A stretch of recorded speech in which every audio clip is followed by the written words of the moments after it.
Speed, we're rolling with speed. Okay. Peter, what kind of music did you listen to when you were growing up? When I was growing up, I grew up in the Bronx, New York. And in the Bronx, New York, there was, it was in the 50s, just before the 60s hit. And I think it was just basic rock and roll. I had an older sister who was a dancer, and I think that's what got me really involved in dancing. And there was a lot of music, sort of like this real syrupy, Patti Page, Ames Brothers, Mill Brothers that you see on the K-Tel records, and it was all sort of like, Frank Sinatra standing on the corner, watching all the girls, watching all the girls. And it was all real safe, Eisenhower years, everything was sort of, the beginning of suburbia with the big dream. The American dream was buy a house out there and have a, 2 cars if you're really lucky, and, join the country club, and life is grand. And sort of, I think the music was expressing that. Except, if you turn around the dials, there was a lot of rhythm and blues going on, which was Clovers and Drifters, and Joe Turner. And I remember hearing, I think it was the first record that really kind of set my soul on fire. It was Little Richard doing Tutti Frutti, and Elvis doing Mystery Train, I think it was. And then came Heartbreak Hotel, and that was like, wow, what is all this?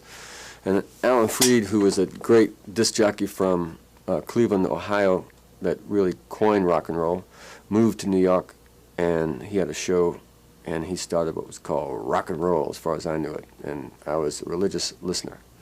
And that's really when I started picking up on people like Bo Diddley, Little Richard, and of course later James Brown. How would you define the term soul music? Well, for me,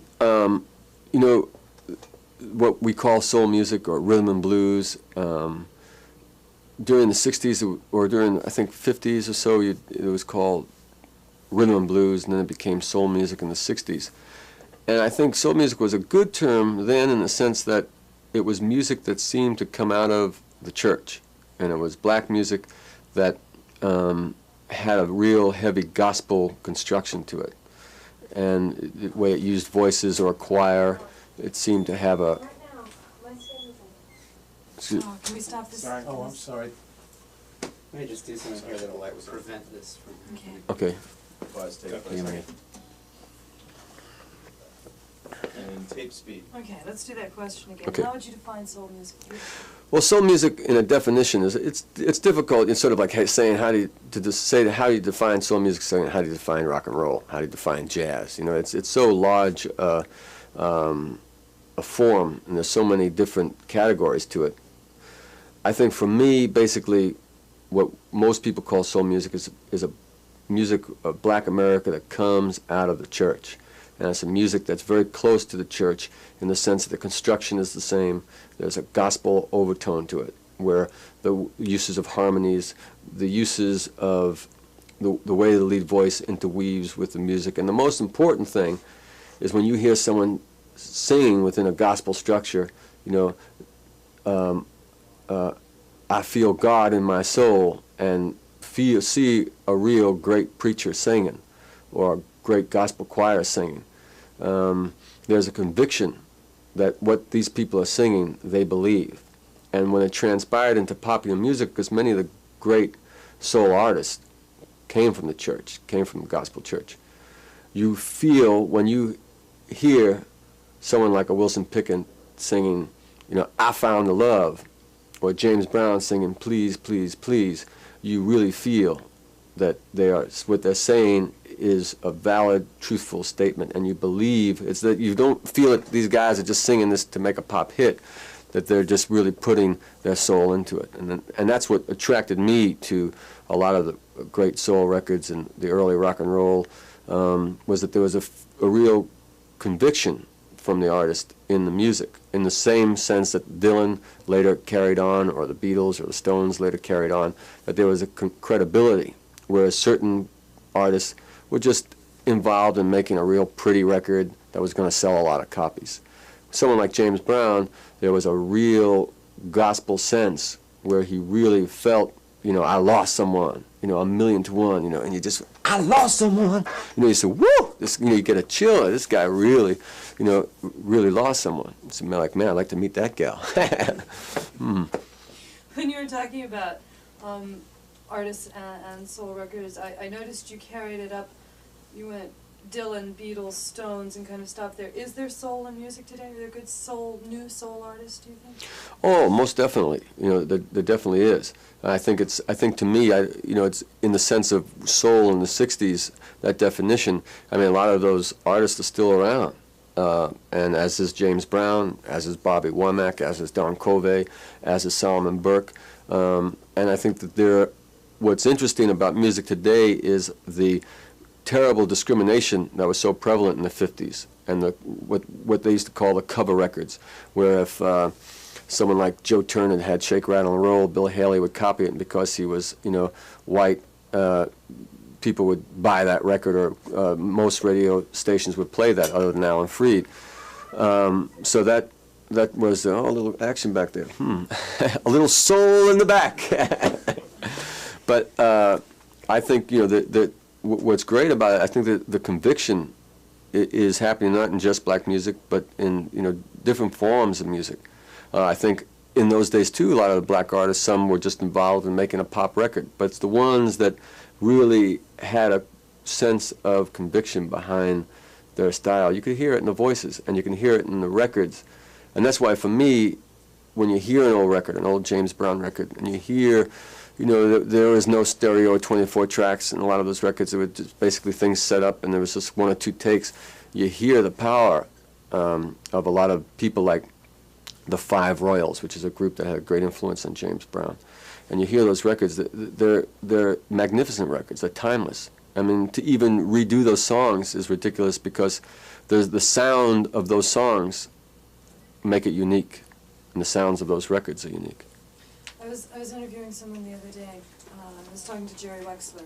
Right. And Jerry made a statement, and he said, when it comes to soul music, Pat, I firmly believe that there's Ray Charles and everyone else.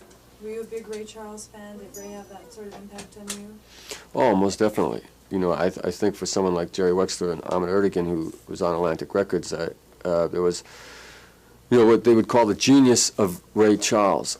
And Ray Charles really constructed records in a unique way, and influenced a lot of the rhythm and blues performers. And just, there was just something incredibly magnificent. And, you know, his influence was so great, as Jimi Hendrix's influence on guitar, or as Elvis Presley had a great influence. There was a vocal style, and just the way he constructed records and some of the songs. And as he progressed, you know, his early, you know, when he started, he sort of copied, you know, Charles Brown and Nat King Cole, and developed his own really highly gospel style, and really actually brought in gospel choirs, you know, even like a record like Hit the Road Jack. You know, you would almost hear a closer gospel sense to Ray Charles than you would to James, because James brought on a greater pageantry than, and really developed that further than almost any other artist. And I think you still have people today trying to imitate that pageantry. The kind of sort of, seeing a James Brown show is like seeing a great preacher in a cathedral. You know, he turned the Boston Garden into a cathedral, and it was, James Brown was the great preacher and almost God himself. What was the first James Brown show you ever saw? New York, the Apollo, 1962, I believe, was my first induction to the throne. And then there was another show I saw, well, I think it was maybe '64, was at Madison Square Garden, not the new one, but the old Madison Square Garden. And on the show, and I dig this lineup, on the show was, opening up was this gospel group called the Soul Sisters. And then came the Young Rascals. Then came the Shangri-Las, this guy, Barry, Lightning Strikes. Skipped out for a second. Okay. I don't want to make the guy, Lou Christie. Sorry. Okay. Cut in. There was. Okay, take 2. Okay, go ahead. On the show, on the same billing, was the Soul Sisters was a gospel group. There was the Shangri-Las, the Young Rascals, Lou Christie, who had this hit Lightning Strikes, Slim Harpo, who had this record out, Scratch My Back. And then came the James Brown Band. Then came the Famous Flames. And then came Bobby Bird. And then out came James. And it was probably the most, it was just at the time, I think, maybe Papa Had a Brand New Bag just hit. And it was, you know, the return of James Brown.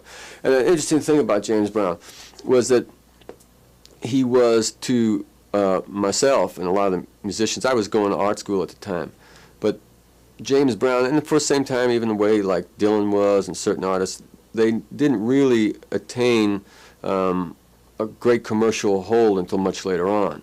So when I and friends would get together, we were a real minority James Brown fans. We would collect his records, you know, and sort of like all these weird sort of singles that didn't quite make it high on the charts, and we'd search, you know, around different record stores. And I remember the great moment was getting the copy of the James Brown Live at the Apollo Volume 1. And I think that record, if any record changed my life, that was one of them. I must have listened to that record 100 times this day. I can do every little bass note. I can do every inflection that the guy did. And I'd listen to it 100 times, and friends would come over to the house and we'd all go through the whole routine. You know, some cats would be the Flames. You know, I'd get down the microphone and I can hear gals in the audience screaming, and I can tell you exactly what they're screaming. Some of them aren't screaming. Some are pretty intense at what they're screaming if you listen real hard. But it's a great record. It's one of the most exciting live records. And when I was with the Jay Giles Band, and we put together our first live album, which was cut in Detroit, Full House, we said if we can capture 1/100th of the excitement of James Brown Live at the Apollo, we will succeed. Because today it's still amazing record, and I recommend it in every rock and rollers record collection. James Brown at the Apollo, Volume 1. And what year was that? 1962. Amazing. Would you say, Peter, that James Brown is the man who's had the most influence on your performing career? Well, I would say as a performer, definitely he was, you know, I think it comes down to, as far as performance, Elvis Presley, and then comes James, because they both really knew how to approach a stage, and they both really treated the stage as a very sacred area. They didn't just kind of go out and, you know, sort of like, you know, have a, you know, Coca-Cola and say, hey man, you know, how you doing tonight? And there was a whole sense of performance. There was a whole religious sense about it. There was a great happening that went on stage. When you went to see an Elvis show or a James show, there was, you know, you're going to see a spectacular, you know, something really spectacular. James would be spectacular. The band would be fantastic. The band would be interweaving the dancing, the movement, and it would just build into this symphonic crescendo that would just leave you breathless, you know, at the end of the evening. And it definitely had a great influence. And it was just the way, I mean, certain dancing that James Brown invented. I mean, the whole sidestep and the slide back and certain the microphone techniques that you see today in a lot of performers was all invented by James Brown. And, you know, there were other artists that were doing great things, like Tommy Hunt, who was with the Flamingos and went out in his own. Joe Tex was like an incredible dancer, but no one really could quite get it all down like James did. It's interesting. I was talking to him yesterday afternoon, James Brown, when I was interviewing him, and it seemed like almost every question that I asked him about his performance and his musicality, etc., it all went back to what you were just talking about, the fact that it wasn't just a concert, it was a show. And he was so intent on talking about the costumes and the choreography, and he felt that that was one of the things that was really missing from music today. You know, so few people have that, which is obviously true. Well, yeah, you know, it's sort of like when you go to see, there was a whole pageantry involved. I mean, it was really an entire evening, like a great theater show, and it was just, you know, entertainment to its highest level. There was the, you know, opening act. There was the MC. Ladies and gentlemen, it's star time. We'd like to bring you right now Man and Bunch's incredible hits as Lost Someone, $1 Million Seller, Night Train, and, you know, and the band would hit, and it would just each moment, as soon as you got there, you know, there would be these opening acts, and as the evening progressed, it would just get more excited. James Brown will be, you know, momentarily, and you know, just build until bang, it was start time, and there he would come out, and he wouldn't just walk out. I mean, he worked. he was the hardest working man in show business. This cat came on stage, man, and there was something unbelievable about it. He would do a move, wham, and you just couldn't believe it. Flick a microphone, and just call it back and jump, and it was like, if you blinked, you were afraid you were going to miss something. It was totally spectacular, totally spectacular. And just some of the interweaving of music when he got up to periods of like songs like do the camel walk when there was a time, and he got into, or Man's World around 67. Boy, he just started hitting things that no one was really touching upon. A syncopation that today, which later became disco, all came from James Brown. The syncopation that, became disco music in the 70s.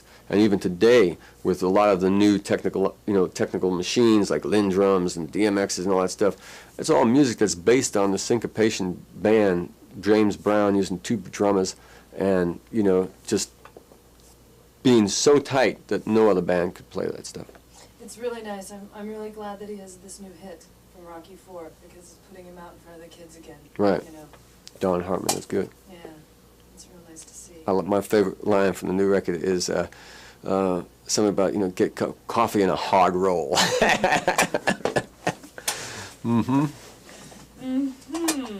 Do you have a favorite James Brown song? No. No? I like too many of them. It's like, saying, no, just couldn't even, if I were to pick one and I'd hear another, I think, there's, Lost Someone is of the early ballad styles is a definite, a real beautiful one. I think something like I Feel Good is that mid-charter, and, that sort of mid-stage into Baby, Baby, I Got the Feeling. Oh man, there's too many of them. I mean, that's what's so great about it. There's just too many of them. It really is. It's like, saying what's your favorite rock and roll record. I couldn't even. Last night when the MC was getting ready to bring him on stage, he was just naming off James's hits, and they just went on and on and on and on. It was great. It was the first time I'd ever seen him, so I was really blown away. In the tradition. A few minutes left now. Okay, you want to change? Let's change. Yeah. And Joe Turner. And I remember hearing, I think it was the first record that really kind of set my soul on fire. It was Little Richard doing Tutti Frutti, and Elvis doing Mystery Train, I think it was. And then came Heartbreak Hotel, and that was like, wow, what is all this? And Alan Freed, who was a great older sister, who was a dancer, and I think that's what got me really involved in dancing. And there was a lot of music, sort of like this real syrupy, Patti Page, Ames Brothers, Mill Brothers that you see on the K-Tel records, and it was all sort of like, Frank Sinatra standing on the corner watching all the girls, watching all the girls. And it was all real safe, Eisenhower years, everything was sort of, the beginning of suburbia with the big dream. The American dream was buy a house out there and have 2 cars if you're really lucky, and, join the country club, and life is grand. And sort of, I think the music was expressing that, except if you turn around the dials, there was a lot of rhythm and blues going on, which was Clovers and Drifters. Okay, we're rolling with speed. Okay. Peter, what kind of music did you listen to when you were growing up? When I was growing up, I grew up in the Bronx, New York. And in the Bronx, New York, there was, it was in the 50s, just before the 60s hit. And I think it was just basic rock and roll. I had a jockey from Cleveland, Ohio, that really coined rock and roll, moved to New York, and he had a show, and he started what was called rock and roll, as far as I knew it. And I was a religious listener. And that's really when I started picking up on people like Bo Diddley, Little Richard, and, of course, later James Brown.